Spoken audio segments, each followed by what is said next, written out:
Hello বন্ধুরা, নমস্কার। আজকে কতগুলো 4 কেজি দুধ আমার নষ্ট হয়ে গেছে। তা দুধগুলো কি করব, নষ্ট হয়ে গেছে, এগুলো ছানা করে তারপরে যে আলু দিয়ে ডালনা করব। তা ছানাটাকে একটু ময়দা দিয়ে, একটু হলুদ, লবণ আর লঙ্কার গুঁড়ো একটু দিয়ে এটা মেখে নিচ্ছি। মেখে নিয়ে এইভাবে করে বড়াগুলো ভেজে নিব। এরকম করে ছোটো ছোটো ছোটো করে করে গোল গোল করে করে একটু চ্যাপটা করে দিচ্ছি, তাহলে ভিতরে একটুই হবে, এবং ভাজাটা ভালো হবে।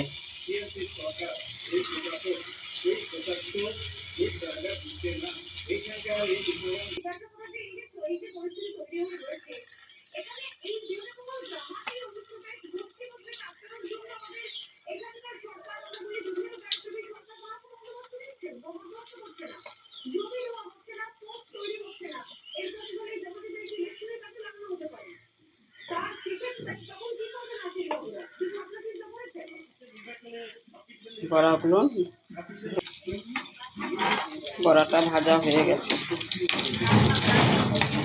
লাল লাল করে করে রান্না তো হচ্ছেই, রান্না চলতে এসে এদিন থেকে শাশুড়ির কাজকর্ম গেল, কিছু লোকজন চলে গেল, আর কিছু আছে, মেয়েরা আছে।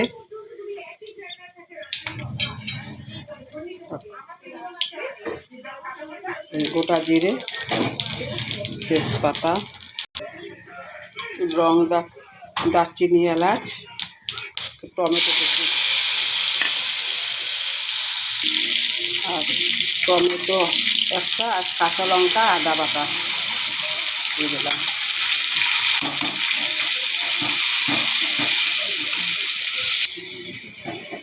এই রাম জিরার গুঁড়ো, লঙ্কার গুঁড়ো দিয়ে আর ধনিয়ার গুঁড়ো দিয়ে মশলাটা কষাই নিচ্ছি।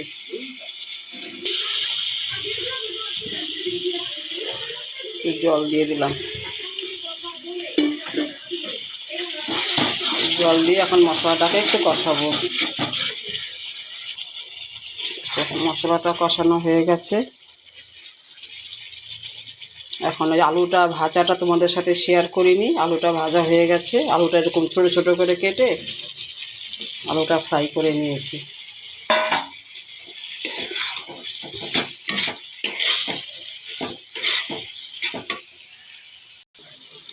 মশলাটা হয়ে গেছে আলু দিয়ে কষানো।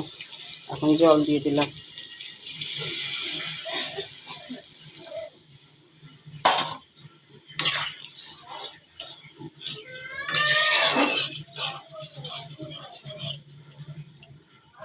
ঝোলটা একটু ফুটবে, তারপরে তরকারিটা ফুটে গেছে।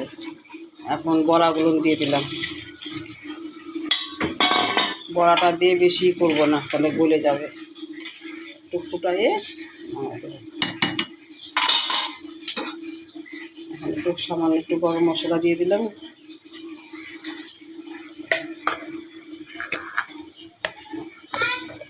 আর একটু ঘি।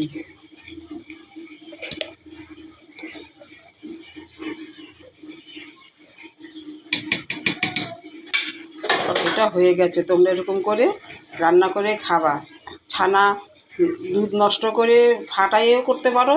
দুধ ফাটিয়ে আমার দুধটা নষ্ট হয়ে গেছিলো, তাই আমি এরকম করে তরকারিটা রান্না করলাম।